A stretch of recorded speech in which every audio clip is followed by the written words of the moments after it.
Hola, bienvenidos a TV UNAM y a la UNAM Responde. Cerramos esta semana de aniversario y de recuento con un programa especial. Hoy escucharemos y conoceremos la experiencia de un joven universitario que estuvo a lo largo de esta pandemia atendiendo en la primera línea de emergencia, conociendo y compartiendo sus conocimientos más bien, y también su calidad y su posibilidad de servicio en el Centro de Atención COVID-19 Citibanamex. Además, tenemos recomendaciones de música y mucho más. Quédense con nosotros durante los siguientes minutos y también a través de nuestras redes sociales están apareciendo en nuestra pantalla para que nos hagan llegar sus dudas y sus comentarios y por supuesto sigamos haciendo juntos este programa.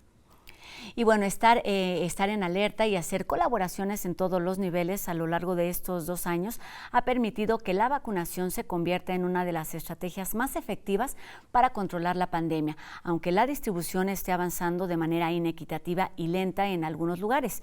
Europa y Estados Unidos han logrado proteger en promedio al 70% de su población, mientras que en países más pobres, por ejemplo de África, apenas se ha vacunado al 20% de las personas.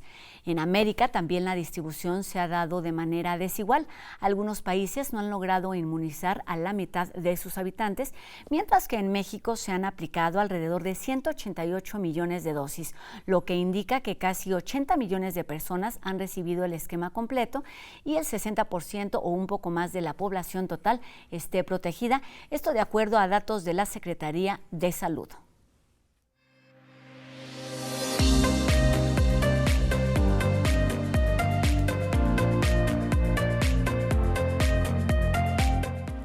Para los estudiantes de medicina de nuestra universidad, así como de otras muchas instituciones educativas, la pandemia ha significado una oportunidad de aprendizaje, de toma de conciencia y una experiencia que seguramente los ha marcado en todos los sentidos.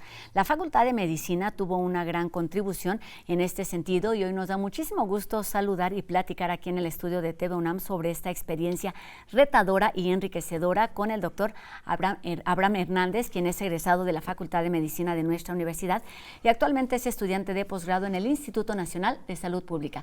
Abraham, un gusto que estés aquí con nosotros. Bienvenido a la UNAM Responde. Muchas gracias por la invitación, a tu equipo, a ti, muchas gracias. Y pues gracias por todo. Pues vamos a compartir esta experiencia. Hemos hablado aquí en este espacio muchas veces de las acciones de esta Facultad de Medicina a través de la unidad temporal COVID-19 en el Centro Citibanamex, y tú fuiste uno de esos 418 médicos que estuvo ahí atendiendo. ¿Qué es lo primero que te viene a la memoria cuando pensamos o cuando piensas en el Centro Citibanamex? Yo creo que es una experiencia.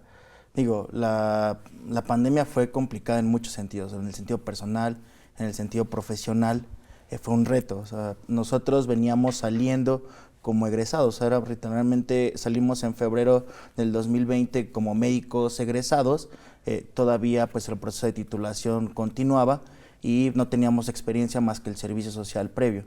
Entonces fue nuestro primer empleo, pero realmente teníamos mucho compromiso y mucho amor por intentar apoyar. O sea, recuerdo mucho la primera conversación que tuve con el doctor Fajardo, el director de la Facultad de Medicina, y le decíamos que teníamos en stand-by 1000 médicos y veíamos cómo cada vez se necesitaban más manos, ¿no? O sea, cada vez veíamos experiencias internacionales donde cada vez se veía cómo colapsaba los sistemas de salud y empezaban a echar mano de estos médicos que parecerían como en reserva. Pasó en Londres, pasó en Italia y en México pues se venía preparando algo, ¿no? Entonces yo le escribí al doctor Fajardo y le decía que teníamos una generación de 1000 médicos recién egresados, que muchos de ellos se habían contactado con nosotros, que querían participar activamente y por eso pues como que así comenzó. Entonces es lo que se me viene a la mente. Dices con nosotros, es decir, ¿tú en qué lugar estabas? Estabas terminando esta carrera de medicina aquí en la Facultad Universitaria, pero sí, estabas también en otro lugar. Sí, estábamos nosotros, digo nosotros porque éramos un grupo un poco amplio. Terminamos la carrera de Facultad de Medicina, nosotros veníamos trabajando como consejeros, terminamos siendo la consejería y entonces pues teníamos contacto con el doctor Fajardo. Entonces muchos de los compañeros de esa generación nos preguntaron a nosotros, porque sabíamos que teníamos como cierto lazo, que si podíamos hacer algo para apoyar a los servicios de salud. Entonces fue cuando platicamos con el doctor Fajardo que había una preocupación real nosotros de querer participar Y nosotros lo pensábamos porque éramos jóvenes, ¿no? O sea, al final sabíamos que COVID atacaba principalmente un poquito más a grupos de etarios más grandes, ¿no? Que tenían alguna enfermedad crónico no transmisibles. Entonces nosotros nos parecería que era un grupo al cual pues afectaba menos, ¿no? Y que podíamos también, teníamos muchas ganas de participar. Entonces así se dio un poco a poco la colaboración. ¿Qué tanto? Por supuesto, las ganas están ahí, son médicos, la capacidad de servicio y esta vocación está presente en todos ustedes que se dedican a ayudar a las personas. Pero pensando justamente con estos antecedentes de lo que venía sucediendo en otros países, era una crisis complicada que se avecinaba, así no estaba, vamos, en términos complicados justamente cuando inició, cuando terminaron ustedes, que fue en marzo. ¿Qué tan presente estuvo también el temor, la angustia, la necesidad de proteger a sus familias? ¿Cómo llevaban a cabo, cómo caminaban entre estos dos caminos? La gran mayoría de nosotros, ya cuando ingresamos a la unidad temporal Citibanamex, tuvimos que salirnos de nuestras casas, o sea, tuvimos que rentar solos. De hecho, en algún momento algunos hoteles nos apoyaron para poder vivir o alojarnos el tiempo que estuvimos laborando ahí. Realmente sí había mucho miedo, o sea, yo hace poco hacía catarsis con una de mis amigas y yo le decía que en algún momento yo soñaba demasiado que me intubaba, ¿no? O sea, yo creo que el miedo era per se y se sabía y se sentía, ¿no? Era peculiar algo que yo, junto con otras 2 compañeras y un compañero, fuimos los primeros en recibir pacientes en la unidad temporal. Mi compañero y yo, se llama Andrés, recibimos a las 2 primeras mujeres y mis 2 compañeras recibieron a los 2 primeros hombres. Habían sectores, que la unidad temporal era gigantesca, pero a grandes rasgos habían sectores, hombres, mujeres, ¿no? Entonces, cuando llegan, yo recuerdo que nosotros se acercaron porque al principio la unidad temporal tenía la idea de que fuera una unidad que fuera de recuperación, es decir, que pasaran la parte más compleja de su enfermedad en algunas instituciones como el INER, como el Instituto Nacional de Nutrición o en otros hospitales y llegaran a la recuperación solamente a la unidad temporal. Eso fue la primera idea. Esa fue la idea original. Esa fue la idea original. Ya después, obviamente, a los con el aumento 2 meses, de casos, con el aumento de hospitalizaciones y de defunciones, se transformó. Por completo la idea, ¿no? Ya después empezamos nosotros a recibir pacientes, pero la primera idea, entonces, aunque eran pacientes que venían en recuperación, ya habían pasado probablemente el periodo de contagio, para nosotros era algo que no conocíamos, nadie sabía nada de COVID, ¿no? Entonces yo recuerdo siempre que los primeros pacientes parecía que les gritábamos, ¿no? O sea, había una distancia muy considerable entre nosotros y ellas, ¿no? Porque pues no sabíamos cómo manejarlo, esa era una realidad per se. Este es un tema importante, por supuesto, los médicos requieren de la práctica, pero se enfrentaban no solamente a la práctica por primera vez de manera profesional, exacto, sino que lo hacían en una circunstancia que nadie conocíamos. ¿A qué se enfrentaban? ¿Cuáles eran los principales retos? ¿Cómo resolver las dudas o las decisiones que debían ir tomando en cada momento?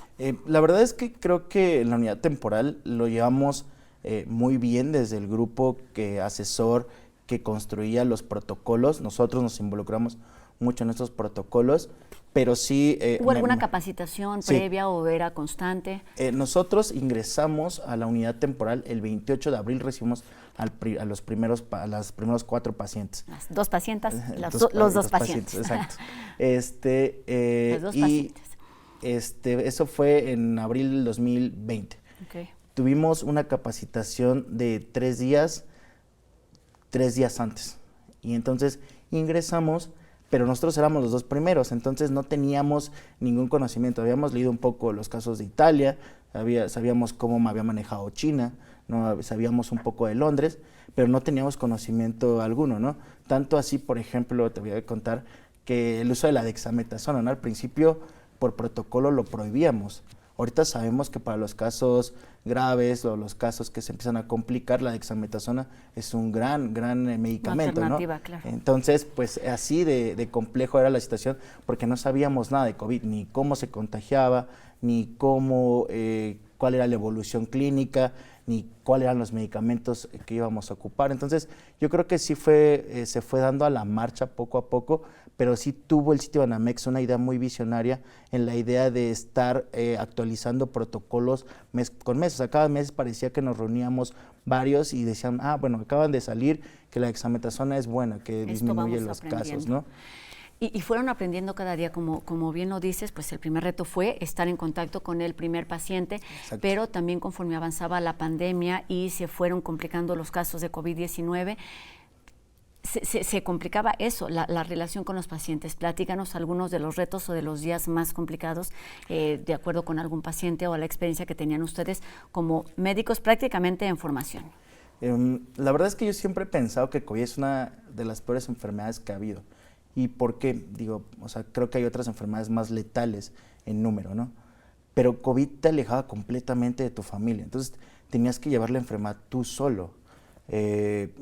No sé si fallecía o si pasaba algo malo, pues no te podía ni pasar en ese momento, no podías estar tampoco con tus seres queridos porque pues había completamente una situación de no contagio, no reunirse. Entonces nosotros creo que la parte que más empezamos a trabajar fue la parte emocional con los pacientes. Te iba a preguntar, ¿con quién? ¿Con ustedes sí, o con los pacientes? Con pacientes y con nosotros mismos, ¿no? O sea, nosotros veíamos el dolor e intentábamos platicar con ellos, ¿no? O sea, y la verdad es que sí fue una experiencia realmente muy, o sea, no sé, muy satisfactoria en la idea de que conocimos mucho a los pacientes, ¿no? Entonces, y nosotros platicábamos con ellos, había una comunidad completa entre ellos. Por ejemplo, cuando un paciente se daba de alta, todo el sector impresionantemente aplaudía. Y se hizo una costumbre en la cual cuando se iban, como cuando superas el cáncer, están acostumbrados a dar campanadas. Ahí no sé cómo nació la idea, pero igual, la primera paciente que se fue empezó a tocar la campana y todos de manera instantánea, todos los pacientes y médicos, compañeros enfermeras, todos los que estábamos dentro de la unidad aplaudían. La primera vez que escuché eso, se me llenaron las lágrimas así, me llenaron los ojos de lágrimas porque se me enchinó la piel, porque era una emoción y eso fue algo muy instantáneo, ¿sabes? No fue planeado, nosotros no les decimos cuando suene la campana aplaudo, ¿no? Ellos sabían que era una forma como de apoyar a los demás hacia su recuperación. Entonces me parece que eso fue uno de los grandes retos que tuvimos como médicos y como pacientes dentro de COVID. El acompañamiento que se debía dar a los pacientes, además de la atención médica. Así es. También seguramente hubo muchos momentos frustrantes, sí, en donde los resultados no eran los esperados, como ha sucedido a lo largo de esta pandemia. ¿Cómo supera un joven médico estos hechos que además durante esta etapa, me parece, lo he dicho aquí en algunas ocasiones, estás sintiendo tus pérdidas, pero las tuyas también, las de los demás las sientes también un poco como exacto, tuyas por esta sensación de aislamiento y además también pues de acompañamiento. Todos hemos perdido algo durante estos meses. Claro. Y aquí pasa algo que creo que hay que tener muy en cuenta, ¿no? En salud pública le llamamos determinantes sociales de la salud, que es estos contextos socioculturales, socioeconómicos, sociohistóricos, que también impactan de manera directa a la enfermedad o a la salud. Es decir, no es lo mismo, y nos pasaba, habían varios lugares de captación de pacientes, ¿no? Y veíamos, por ejemplo, cómo los que estaban en Iztapalapa eran pacientes con una complejidad de la enfermedad muy graves. ¿Por qué? Pues porque sus contextos socioeconómicos hacían de que llegaran en estados más complejos, más críticos, que se tardaran mucho al acceso a la salud, ¿no? Entonces, eso hacía que en verdad era impactante ver cómo para algunos sí podíamos podíamos recuperarlas al 100% y otros por más que nosotros nos esforzáramos, ¿no? Porque los contextos habían hecho que llegara más complicado. Entonces, entender esos contextos es complejo y creo que sí es un reto. Escucharlo es difícil, pero vivirlo evidentemente no tiene comparación. Platícanos cómo era un día en el Centro Citibanamex, un día tuyo. Ok, tuvimos varios procesos. Yo recuerdo que al principio teníamos jornadas de 8 horas con descanso entre comillas entre 20 a 24 horas, pero íbamos todos los días. Okay. Íbamos primero en turno matutino de 6 de la mañana a 3 de la tarde, al día siguiente te tocaba en la tarde de 3 a 11 y al día siguiente en la noche, ¿no? De 11 a 6. Okay. Y entonces así eran ciclos constantes. Me parece que en esos momentos también hubo un desgaste, aparte que el emocional y el físico, pues tú no podías tener ciertas actividades fijas porque estabas constantemente en rotación. Eso me parece que hubo que en un primer momento hubiera un desgaste, un burnout en todo el personal médico, en el cual nosotros era eso, ¿no? Entonces entrábamos pues a la hora que nos tocaba, si era en la mañana, nos dividíamos en cuadrillas. Cada cuadrilla normalmente eran de 4 médicos generales, un médico especialista, y en todo el sector había un médico urgenciólogo, un intensivista, y clasificábamos a los casos, no a los pacientes, porque los pacientes eran los casos, en complejidad. Había complejidad leve, que era verde, complejidad moderada, amarillo, y rojo grave. Los médicos generales veíamos a los leves. Eran pacientes que realmente o no requerían oxígeno, o requerían poco oxígeno, y estaban realmente demasiado estables. Los amarillos los veíamos entre el médico general y el médico especialista, y los rojos lo veían entre el médico intensivista, porque teníamos un área de terapia intensiva, bueno, se llamaba terapia intermedia, y el médico especialista. Entonces normalmente las cuadrillas nos dividíamos, no podíamos estar 8 horas con el equipo. Al principio usábamos un equipo, realmente era un poco molesto, muy molesto, porque era un cubrebocas que hasta pegaba demasiado a la piel. De hecho, te costaba trabajo respirar de por sí. Usabas gogles, usabas mascarilla, usabas bata, usabas guantes. Entonces era un equipo realmente, era mucho el equipo. Entonces, más de 4 horas. Que entorpecía un poco, a fin de cuentas, la atención que se le daba a los pacientes. Abraham, tenemos como muchas más preguntas, nos queda muy poquito tiempo para terminar la entrevista, pero me gustaría que nos hablaras o que nos compartieras con qué te quedas. Fue, por supuesto, una experiencia profesional, una maestría, le llamo yo, en términos de profesionalización, pero está ahí también presente, por supuesto, la emoción, la responsabilidad que se hereda o que se atrae siendo universitario en términos generales, pero además, como siempre lo digo, también en términos o en carreras relacionadas con la medicina, se tiene siempre una responsabilidad social. ¿Con qué te quedas? Híjole, con 2 cosas ya para no ser más largo. El primero, mi facultad tiene como lema vivir para los demás. Creo que el 80% de las personas que estuvimos en el sitio Banamex, en la unidad temporal del sitio Banamex, éramos de la UNAM. Teníamos, me parece que cierto compromiso social, ¿no? Sabíamos que parte que se la debíamos a nuestro país, a nuestro entorno, a nuestro contexto, se lo debíamos. Muchos de ellos habían pagado con impuestos nuestra educación, entonces se lo debíamos. Y después me quedo también con la asociación. Creo que sí se puede construir un buen sistema de salud. O sea, el sistema Banamex es una gran experiencia. O sea, las asociaciones público-privadas y con apoyo institucional desde la UNAM, desde la Facultad de Medicina, me parece que trae cosas maravillosas, como lo fue la unidad temporal. O sea, fueron 8,000 pacientes, más del 90% egresó a su casa bien, sin ninguna complicación, ¿no? O sea, en realidad fue algo muy, muy bueno, y creo que con esas 2 experiencias me quedo, y también con la de saber identificar que hay contextos y que deberíamos cambiar los contextos que generan enfermedades, ¿no? Fue poco más de un año de estar viviendo con y para la pandemia, como nos dices, en distintos horarios y en distintos momentos. Con toda esta experiencia, ¿no puedes más que confirmar que querías ser médico o en algún momento lo dudaste? Gran pregunta. Hubo momentos complejos. O sea, creo que cuando veías a un paso, me tocó, por ejemplo, ver entrar familias completas y que no salieran todas, ¿no? Eso fue desgarrador. O sea, yo recuerdo que había días en los cuales pues no podía llorar enfrente de ellos, pero salía salía de la parte donde estaban ellos y lloraba, porque sí sentía un pesar, ¿no? Entonces, en algunos momentos sí era complicado ser médico, pero en otros decía, pues para eso estudié, por eso estoy aquí, ¿no? Pues, y en ese camino estás. Además te dejo también como aprendizaje dedicarte ahora o estar estudiando este posgrado en el Instituto Nacional de Salud Pública para atender todas esas necesidades y no solamente a los pacientes. Doctor Abraham Hernández, egresado de la Facultad de Medicina, muchísimas gracias por estos minutos, por compartirnos tu experiencia, y por supuesto te lo decimos a ti directamente, como lo hemos hecho a lo largo de todos estos meses. Gracias a todo ese personal que ha hecho posible que pues esta pandemia se controle de alguna manera y quienes han estado ahí en muchos sentidos. Gracias, Abraham. No, muchas gracias a ustedes y creo que el agradecimiento no solo es para el personal de salud, sino para todos, todas, todes. En verdad ha sido, yo creo que para todos ha sido complicado y todos hemos aportado desde donde podemos. Algo debemos haber aprendido, por lo menos la empatía. Gracias. Gracias, muchas gracias. Y bueno, tenemos más información aquí en la UNAM Responde. Hoy tenemos consejos de nutrición con Majo Gallardo.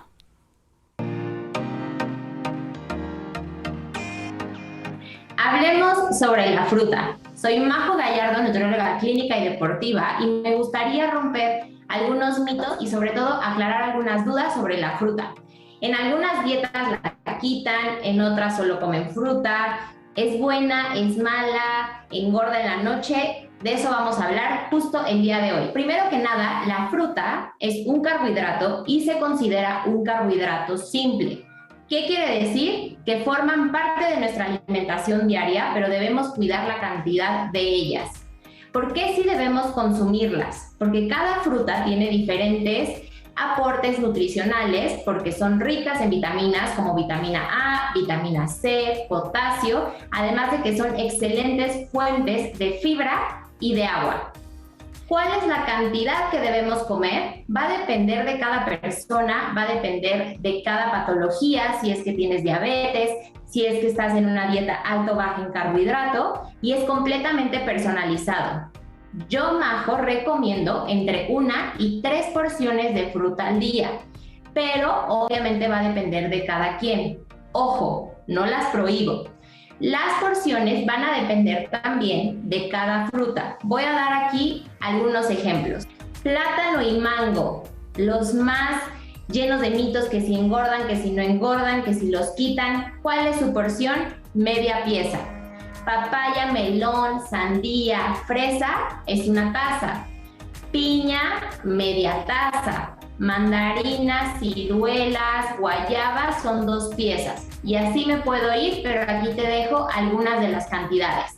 ¿Cenar fruta engorda? No, no importa la hora en la que la consumas. No por consumirlas en la noche van a tener más calorías. Las calorías son las mismas.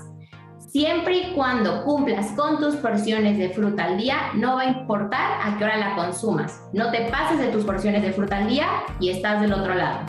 Espero te haya gustado este tema y sígueme en redes sociales como Numa Nutrición por si quieres que yo hable de otro tema que te interese.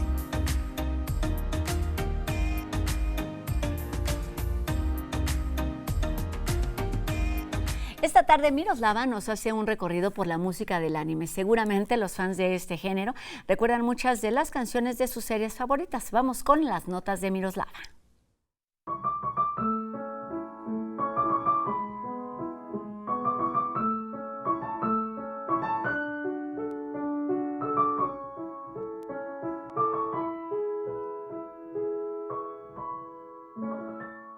Hola a todos, bienvenidos a las notas de Miroslava. El día de hoy hablaremos de la música del anime.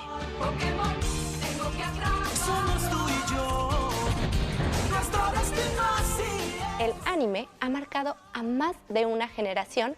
A través de sus historias y personajes se ha convertido en todo un fenómeno cultural. El término con el que se clasifica la música en el anime es anison, nombre que procede de la contracción de las palabras anime song o canción de anime. En 1989, cuando salió el primer capítulo de Dragon Ball Z, se creó el tema Chala Het Chala, escrito por Yukinoyo Mori e interpretado por Hironobu Kageyama. La adaptación mexicana sigue siendo de las favoritas de los fans, quienes reconocen la voz del mexicano Ricardo Silva. La saga de Naruto, que terminó tras 15 años de transmisión, también marcó generaciones con su música, incluyendo a varios artistas. El tema compuesto por Takanashi Yasuharu es considerado uno de los más conmovedores del anime.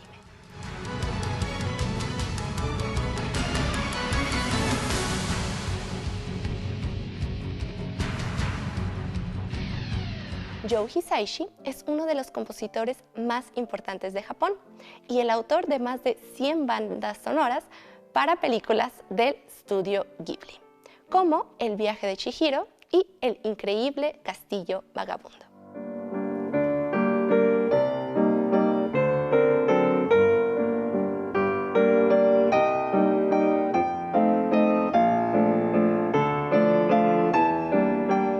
Llevamos en la memoria la melodía de alguna serie japonesa que marcó nuestra infancia y seguramente seguirá siendo así para las nuevas generaciones.